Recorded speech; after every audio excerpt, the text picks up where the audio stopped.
Telangana cabinet విస్తరణ ఇంకెప్పుడు? గతంలో కేసీఆర్ చేసిన తప్పే కాంగ్రెస్ చేస్తుందా? కేబినెట్ విస్తరణ ఎందుకంత ఆలస్యం?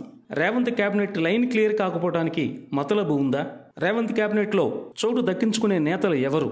ఏటీవీ ఎక్స్క్లూజివ్ స్టోరీలో తెలుసుకుందాం. తెలంగాణ అసెంబ్లీ ఎన్నికల్లో విజయం సాధించిన కాంగ్రెస్ పార్టీ పూర్తి స్థాయిలో మంత్రివర్గాన్ని ఏర్పాటు చేయలేదు. లోక్సభ ఎన్నికల ఫలితాల తర్వాత మార్పులు చేర్పులు ఉంటాయని, కొత్త వారిని తీసుకుంటూ పాత వారిని మార్చే అవకాశం ఉందని ఊహాగానాలు చెలరేగుతున్నాయి. అయితే కేబినెట్ విస్తీర్ణ ఈ మధ్యలో ఉంటుందా అన్న సందేహం చాలామంది నేతల్లో ఉంది. వర్గ ప్రాంత ప్రాతిపదికన సమీకరణాలు ఉంటాయా అనే విషయాలు కాంగ్రెస్ నేతల్లో చర్చనీయాంశమయ్యింది. ముందు అత్యవసరం అనుకున్న కీలకమైన వ్యక్తులకు కేబినెట్ బెర్తులిచ్చి మిగిలిన వాటిని ఖాళీగా అలాగే ఉంచారు.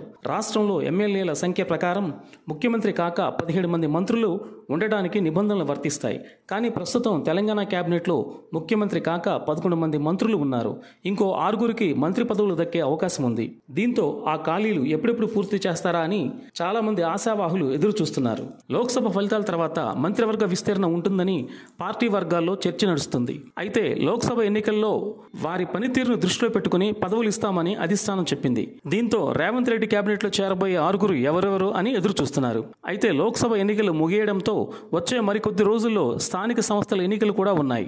ఆ తర్వాత 4 సంవత్సరాల వరకు ఎలాంటి ఎన్నికలు లేకపోవడంతో ఇప్పటి నుంచే పాలనపై దృష్టి పెట్టాలని రేవంత్ ప్రభుత్వం ఆలోచించినట్టు తెలుస్తుంది. అందులో భాగంగానే ఈ కేబినెట్ విస్తరణ చేపడతారని అంటున్నారు. కుల సమీకరణను దృష్టిలో పెట్టుకుని కేబినెట్ విస్తరణ జరుగుతుందని, తమకు మంత్రివర్గంలో స్థానం లభిస్తుందని కొందరు నేతలు భావిస్తున్నారు. కేబినెట్లో ఇప్పటి వరకు ముదిరాజ్, గొల్ల, కురుమ సామాజిక వర్గాలకు ప్రాధాన్యత లేదు. ఇప్పుడు ఖచ్చితంగా ఇస్తారన్న చర్చ నడుస్తుంది. దీంతో ముదిరాజ్ సామాజిక వర్గానికి పాలమూరు జిల్లాకు చెందిన నేత శ్రీహరి ఆశలు పెట్టుకున్నారు.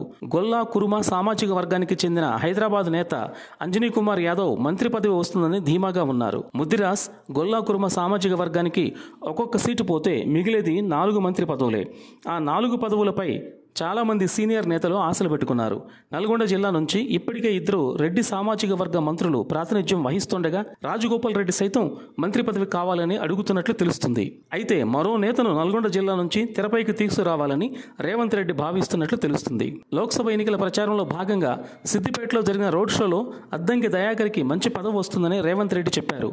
అయితే నల్గొండ జిల్లా నుంచి మరొక మంత్రి పదవి వస్తే అది అద్దంకి దయాకర్కే అనే చర్చ నడుస్తుంది. కానీ అద్దంకి దయాకర్ మాల సామాజిక వర్గానికి చెందిన నేత కావడం అడ్డంకిగా మారింది. ఇప్పటికే మాల సామాజిక వర్గం నేతలు కేబినెట్లో ఉండగా లోక్సభ ఎన్నికల్లో మాల సామాజిక వర్గానికి ఎంపీ సీటు ఇవ్వడం, మాదిగలకు 1 సీటు కూడా ఇవ్వకపోవడం మాదిగలలో కొద్దిగా అసంతృప్తి ఉంది అన్నమాట వాస్తవం. ఇప్పుడు అద్దంకి దయాకర్కి మంత్రి పదవి ఇస్తే మాదిగ సామాజిక వర్గం నేతలు కాంగ్రెస్ పార్టీకి దూరం అవుతారు అన్న చర్చ కాంగ్రెస్ పార్టీలో జోరుగా సాగుతుంది. ఒకవేళ ఎస్సీ సామాజిక వర్గ నేతకు మంత్రి పదవి ఇస్తే ఖచ్చితంగా మాదిగ సామాజిక వర్గం నేతకు ఇవ్వాల్సి ఉంటుంది. కొత్తగా పార్టీలోకి వచ్చిన వరంగల్ మాజీ ఎంపీ పస్నూరు దయాకర్కి ఎమ్మెల్సీ ఇచ్చి మంత్రి పదవి ఇస్తారన్న చర్చ కూడా నడుస్తుంది. అయితే ఇప్పటికే వరంగల్ నుండి 2 మంత్రులు ప్రాతినిధ్యం వహిస్తుండగా ఇప్పుడు మరొకరికి ఇస్తారా లేదా అనేది వేచి చూడాలి. ఇటు హైదరాబాద్, రంగారెడ్డి, అటు నిజామాబాద్, ఆదిలాబాద్ జిల్లాలకు మంత్రివర్గంలో స్థానం లేదు. రంగారెడ్డి, హైదరాబాద్ జిల్లాలలో ఒక్క ఎమ్మెల్యే కూడా లేకపోవడంతో ఎమ్మెల్సీ పదవులు ఇచ్చి మంత్రివర్గంలోకి తీసుకుంటారు అనే చర్చ కూడా నడుస్తుంది. మంత్రివర్గంలో ఇప్పటికే 2 మహిళా నేతలు ఉన్నా మరొకరికి కూడా ఇవ్వాలి అని అధిష్టానం చూస్తున్నట్టు అర్థమవుతుంది. 2 మహిళా మంత్రులు వరంగల్కి చెందిన వారు కావడం విశేషం. మరొక మహిళకు ఇవ్వాల్సి వస్తే అందులో ఎన్నికల ముందు కాంగ్రెస్ లోకి చేరిన సినీ నటి విజయశాంతి పేరు వినిపిస్తుంది. అయితే పార్టీలో ఉన్న వారికి పదవులు ఇస్తారా, లేకపోతే కొత్తగా ప్రతిపక్షం నుంచి పార్టీలోకి తీసుకుని పదవులు ఇస్తారా అని తెలియాల్సి ఉంది. చూడాలి మరి ఎవరికి మంత్రులయ్యే భాగ్యం వస్తుందో.